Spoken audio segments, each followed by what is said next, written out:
Nós estamos aqui num momento histórico que vai ficar fazendo parte da nossa resistência e da coragem que nós temos que ter para enfrentar a destruição do Brasil. A destruição do Brasil que este governo quer impor. Uma das coisas que me chama a atenção é que eles têm muita rapidez. É tudo muito rápido, porque eles sabem que eles vão ficar pouco tempo na presidência da República. Que o povo começa a reagir em defesa da educação, em defesa da soberania, em defesa das nossas vidas, dos nossos corpos. Por isso eles buscam atacar os direitos de forma intensa e célere. E nós estamos aqui neste seminário, no lançamento da Frente em Defesa da Soberania Nacional. Acabamos de escutar Dilma, a presidenta eleita, que nos lembra que a democracia, de certa forma, ela continha a lógica fascista, destruidora, que estava contida pelo peso da democracia. O rompimento democrático, ele faz com que nós tenhamos a mesma sensação da água quando rompe um dique. E vem esse nível de destruição do país, que dizia Dilma, tem 3 aspectos básicos. Um deles é a soberania, as nossas empresas. A maior empresa desse país chama-se Petrobras. Petrobras, que no mundo inteiro não se tem empresas de petróleos que estejam sendo entregues. Aqui eles estão entregando. Estão entregando as nossas empresas, que é a capacidade que o Brasil tem de adquirir a sua soberania, de combater a fome, que dizia Dilma também. A gente dá perenidade ao combate à fome e às desigualdades quando nós enchemos o país de educação e quando a gente assegura emprego. São as condições para dar perenidade à luta contra a desigualdade e contra a fome. Mas também dizia Dilma, o segundo aspecto que fere a nossa soberania é a Amazônia. O Fundo da Amazônia, dizia ela, e eu tento explicar, o Fundo da Amazônia, ele não é um recurso onde se impõe o que o Brasil tem que fazer com ele. Ele é um recurso que vem quando o Brasil controla o desmatamento. É em defesa do planeta que se criou um fundo da Amazônia. Quando o Brasil vai e enfrenta o desmatamento, ele tem mais recursos através do fundo da Amazônia, que é gerido pelo povo, pelos brasileiros, através do BNDES ou do Conselho, que é um conselho composto por brasileiros e brasileiras. E o terceiro aspecto, dizia Dilma, e eu concordo com ela, rompe a soberania nacional, future-se. Porque o future-se, ele tira a capacidade de autonomia, de desenvolvimento científico e tecnológico. Um país não é soberano se não tem o seu desenvolvimento científico e tecnológico. Isso que estão fazendo com a base de Alcântara, que querem fazer, e nós estamos resistindo, de entregar o Brasil, e os Estados Unidos pagam um aluguel que diz onde é que o Brasil tem que investir, ou onde não deve investir, que diz que o recurso do aluguel não pode ir para financiar o nosso programa de lançamento de satélites, e que tem locais de Alcântara que o brasileiro não pode entrar sem autorização estadunidense. Se cai um container em qualquer lugar oriundo de Alcântara, brasileiros não podem ver o que está ali. Tem que ser alguém estadunidense para tanto.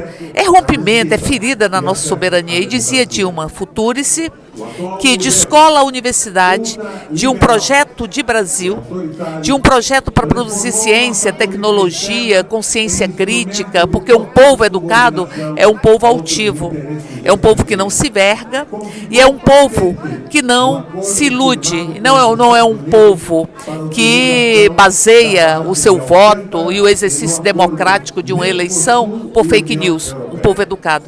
Por isso eles querem destruir a educação e as universidades públicas nesse país.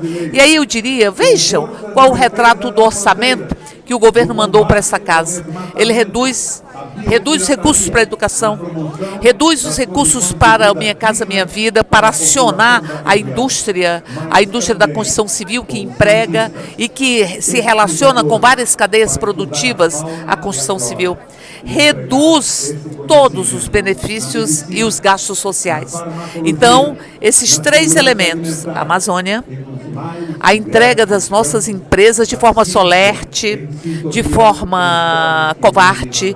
Eles vão entregando as distribuidoras, o gás da Petrobras, e vão entregando.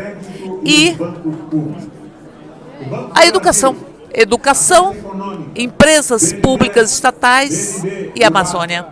Eles atacam. Não é à toa que nós temos quem temos nesse momento no Ministério do Meio Ambiente para cumprir essa função.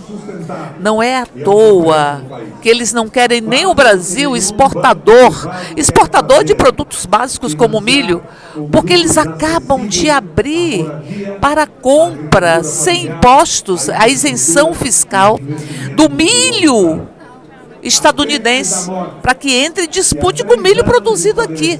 Então, o país que eles pensam que será aquele que rasteja de joelhos e de mãos estendidas para receber migalhas dos Estados Unidos em troca de todas as nossas riquezas. Este é o governo Bolsonaro. Mas dizia Dilma outra coisa que me parece bastante interessante.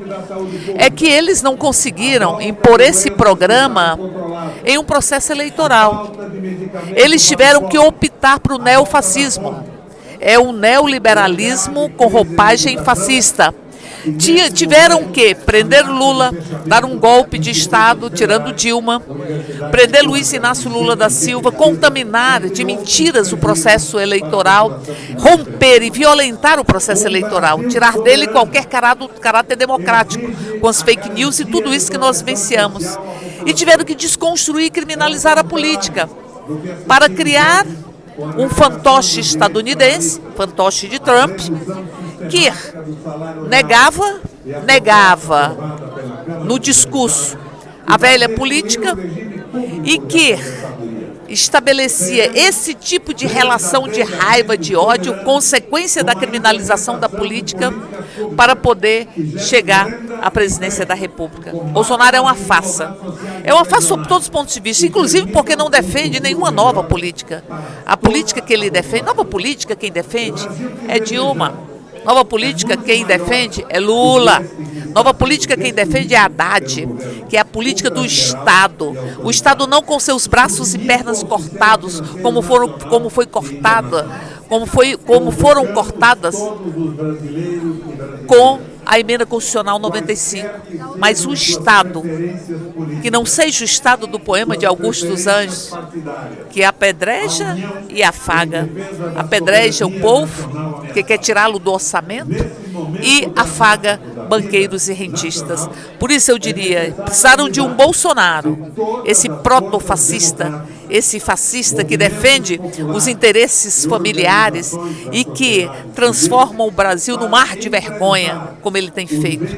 Precisaram de um Bolsonaro para dar consequência à narrativa de criminalização da política. Precisaram da prisão de Lula, do golpe de Estado, para tentar se apossar do Brasil e entregá-lo de bandejas aos países, a outros países, ao capitalismo internacional e ao capitalismo financeiro. Por isso a rapidez.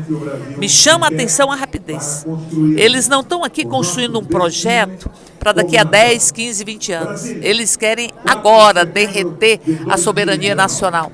Agora derreter e aprofundar o rompimento democrático para poder fazer valer os interesses de Trump no Brasil. E nós estamos aqui, nessa frente, dizendo soberania sim, Bolsonaro não. Soberania sim, Bolsonaro não. Para dizer, moço, somos filhos de Zumbi, de Dandara, de Margarida Alves, de Chico Mendes. E a gente faz que nem dizia a música, não temos tempo de temer a morte.